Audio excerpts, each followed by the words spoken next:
నా పేరు డి ప్రసన్న కుమార్, రైతు నేస్తం అగ్రో ట్రేడర్స్, నవీపేట్, నిజామాబాద్ జిల్లా. అదేవిధంగా ఈరోజు చూసుకున్నట్లయితే ఈ దేశీ క్లాస్లో ఈ ప్రజెంటేషన్లో భాగంగా నాకు ఇచ్చినటువంటి అవకాశాన్ని బట్టి ప్రత్యేకమైన ధన్యవాదాలు ప్రెసిడెంట్ అమరేష్ కుమార్ సార్ గారికి, అదేవిధంగా ప్రదీప్ కుమార్ సార్ గారికి. మనం చూసినట్లయితే వాస్తవ పరిస్థితులను ఆలోచిస్తే ప్రధానమైనటువంటి పంట మన రాష్ట్రంలో వరి.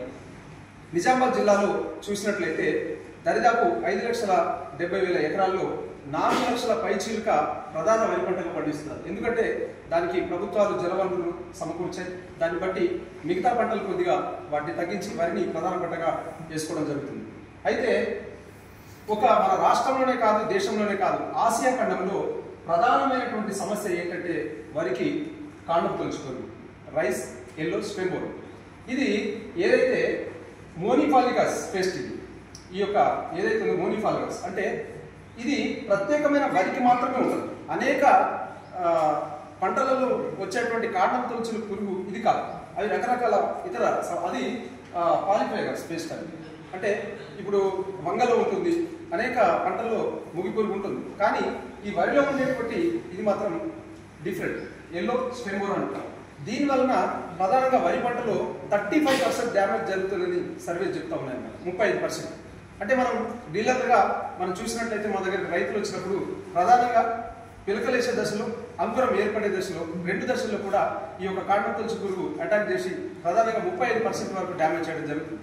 కాబట్టి మనం దీని మీద దృష్టి సారించి దీనికి సంబంధించిన, అంటే ఏ పురుగుకు సంబంధించిన సరే దాని లైఫ్ సైకిల్ అనేటువంటిది మనం తెలుసుకున్నట్లయితే అది మనకు ఉపయోగపడుతున్న విషయాన్ని మనం గుర్తుంచుకోవాలి.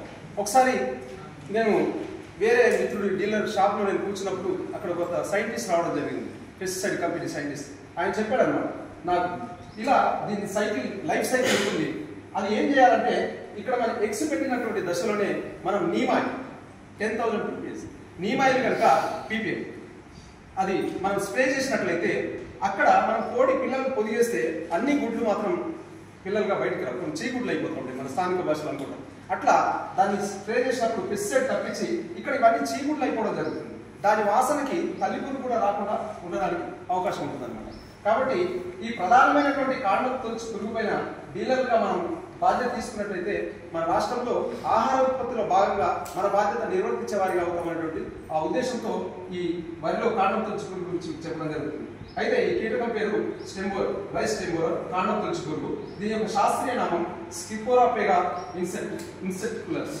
ఇది యాక్చువల్గా మనం రాసేటప్పుడు ఏదైనా రోమన్ లెటర్ రాయాలి. ఒకవేళ రాయలేకపోతే ఎప్పుడైనా సరే శాస్త్రీయ నామం రాసేటప్పుడు మనం కింద అండర్లైన్ చేసే వారిగా ఉండాలి. అయితే ఇది ఎందుకు చెప్తున్నానంటే వివిధ పంటల్లో వచ్చేటువంటి మన దగ్గరకు వచ్చేటువంటి పెస్టిసైడ్స్ కంపెనీస్ వచ్చేటప్పుడు ఒక బ్రోచర్ ఇస్తారనమాట. ఆ బ్రోచర్లో దీనికి సంబంధించిన సమాచారం ఉంటుంది. ఒక దగ్గర ఇదే కాకుండా కాండం తొలుచు పురుగు కాకుండా ఇతర ఏదైనా పురుగుల గురించి కానీ ఏదైనా తెగుల గురించి కానీ దాంట్లో ఉన్నప్పుడు ఇది ఏ శాస్త్రీయ నామం ఏంటి, దీని ఆర్డర్ ఏంటి, దీని ఫ్యామిలీ ఏంటి అంటే దీని గురించి తెలుసుకున్నప్పుడు ఇంకో దాని గురించి రిలేటెడ్గా చూసి మన మందులు వాళ్ళకి ఇవ్వడానికి, పెస్టిసైడ్స్ వాళ్ళకి ఇవ్వడానికి అవకాశం ఉంటుందనే ఉద్దేశంతో ఇది ఆర్డర్ లెఫ్ట్ ఆఫ్ లేదా ఫ్యామిలీ వచ్చి 5 లేయర్స్. అయితే ఇది మార్క్ ఆఫ్ ఐడెంటిఫికేషన్ ఎలా గుర్తుపడుతుందని, దీన్ని ఎలా గుర్తుపట్టాలి?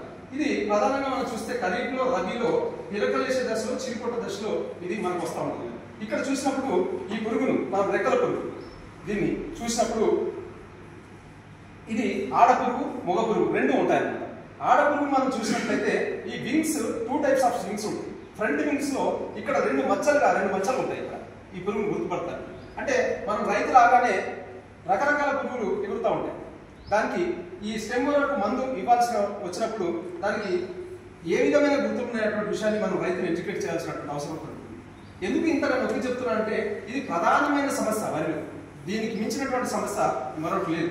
కాబట్టి ఇక్కడ వింగ్స్ ఎలా ఉంటాయి, ఇక్కడ ఈ డాట్స్ ఉంటాయి, నల్లై, ఇవి చూసుకోవాలి. అదేవిధంగా ఈ ఉదర భాగంలో ఇక్కడ దీనికి కొద్దిగా వెంట్రుకలు ఉండడం జరుగుతుంది. ఇది ఆడపురుగు. అయితే దీని లైఫ్ సైకిల్ ఎట్లా ఉంటుందంటే ఇది గుడ్లు పెడతా ఉంటుంది. దాని తర్వాత 6 నుంచి 10 రోజులు depend upon the certain temperature. అంటే ఎండాకాలంలో కొద్దిగా టెంపరేచర్ ఎక్కువ ఉందనుకోండి, కొద్దిగా ముందుగా గుడ్లు పలదీకరణ చెందుతూ ఉంటాయి. లేనట్లయితే కొంత 2-3 రోజులు లేట్ అవుతుంది. దాని తర్వాత ఇది లార్వాగా మారుతుంది. ఈ దశలో మనకు చాలా డ్యామేజ్ చేయడం జరుగుతుంది. ఈ లార్వా, ఈ గుడ్లు ఏదైతే ఇక్కడ మనం వరి ఇది వరి అనుకున్నప్పుడు దీని లీఫ్ పైన ఇది 15 నుంచి 20 గుడ్లు ఒక్కొక్క దగ్గర పెడుతుంది. టోటల్గా ఒక రెక్కల పురుగు వచ్చేసి ఇది 300 గుడ్ల వరకు పెడుతుంది.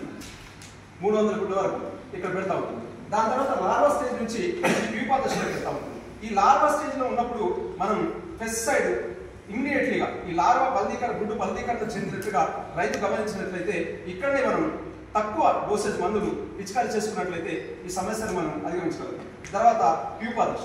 ఈ ప్యూపా దశలోకి వెళ్ళిపోయిన తర్వాత ఇది మట్టి లోపల గట్ల సందుల్లో నెర్రల్లో ఉండడం జరుగుతుంది.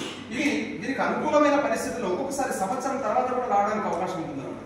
దీనికి అనుకూలమైన సమయంలోనే ఇది మళ్ళీ దీని దశను మార్చుకొని ఇక్కడ మోదుగా ఇది దాని జీవిత చక్రాన్ని మార్చుకుంటూ ఉంటుంది అన్నమాట. ఈ విధంగా అది లైఫ్ సైకిల్ ఉంటుంది. దీన్ని మనం గుర్తించి రైతును అవగాహన కల్పించినట్లయితే ఈ సమస్యకు ప్రధానంగా మనం కొంతవరకు నివారణ చర్యలు చేపట్టగలం. అయితే ఇక్కడ చూసుకున్నప్పుడు ఇది ఇక్కడ కొనభాగంలో పెడుతుంది. మనం 4 దశలో అయితే 3G గుల్కులు, కార్టోఫైటోప్లర్ ఇట్లాంటి కార్బోఫిరాన్ ఇట్లాంటి మనం 2 గుంటలకి ఒక గుంటకి 1 kg చొప్పున దాంట్లో వేసుకున్నట్లయితే, అదేవిధంగా ఈ వరి నారుని కొనలు తుంచి వేసి నాటుకున్నట్లయితే ఇక్కడ మనం దీనికి కొంతవరకు నివారణ చర్యలో భాగంగా మనం సూచించవచ్చు రైతుకి. ఆ తర్వాత ఇలా కాండపై ఉండి ఇది లోనకెళ్ళి ఇక్కడ బోరింగ్ చేస్తూ ఉంటుంది అన్నమాట. దీనికి కాండ ఇది అందరికీ మీకు తెలిసినటువంటి విషయమే. అయితే ఈ వివిధ దశల్లో లైఫ్ సైకిల్ తెలుసుకున్నట్లయితే మనం ఈ పెస్టిసైడ్స్ అయితే ఏదైతే ఉందో ఎక్కువ మోతాదులో ఇవ్వకుండా దాని లైఫ్ సైకిల్ ఏదైతే పురుగు యొక్క లైఫ్ సైకిల్ జీవిత చక్రాన్ని మనం కనుక్కున్నట్లయితే తక్కువ డోసెస్లో మందులు ఇచ్చి పర్యావరణానికి హాని కలిగించకుండా కూడా ఆ ప్రధాన పాత్రను మనం పోషించడానికి అవకాశం ఉంటుందనేటువంటి విషయాన్ని మనం గుర్తుపెట్టుకోవాలి. అదేవిధంగా ఇది నివారణ చర్యలో భాగంగా పురుగులను తట్టుకునే రకాలను మనం ఏదైతే వ్యాపార దృక్పథంతోనే ఆలోచించకుండా ఇది ప్రధానమైన పంట కాబట్టి దీనిపైన ప్రజల యొక్క ఆరోగ్యం, అదేవిధంగా పర్యావరణ పరిరక్షణ వివిధ అంశాలను మనం దృష్టిలో పెట్టుకొని కొంత మన వంతు సాటిస్ఫైగా మనం ఏం చేయాలంటే సమాజానికి డీలర్గా నేను చెప్తున్న పురుగును తట్టుకునే రకాలను మనం ప్రిపేర్ చేయాలి. రెండవదిగా ట్రాప్స్, దీపపు ఎరలు ఇట్లాంటివి కూడా మనం చేయొచ్చు. రసాయనిక పద్ధతులకు ముందుగా జీవన పద్ధతులు కూడా మనం అవలంబించినట్లయితే ఇంకా నాకన్నా ఎక్కువ విషయాలు మీ అందరికీ కూడా ఎంతో ఎక్స్పీరియన్స్ ఉంది దీంట్లో. కాబట్టి ఒకసారి మనం మీకు అందరికీ తెలియనటువంటి విషయాలు కాదు ఇవన్నీ కూడా ఒకసారి మళ్ళీ పునశ్చరణ చేసుకుంటున్నాం అంతే. కాబట్టి ఈ విధంగా రైతుకు 35% దీనివల్లనే ప్రధాన సమస్యగా మారి దిగుబడులు తగ్గడానికి అవకాశం ఉంటుంది. కాబట్టి ఈ యొక్క మొగి పురుగు రైస్ స్టెమోరర్ నివారించడానికి మనవంతు భాగంగా దీని యొక్క విశ్లేషణ మన మనసులో ఉంచుకొని రైతులకు మనం ఎడ్యుకేట్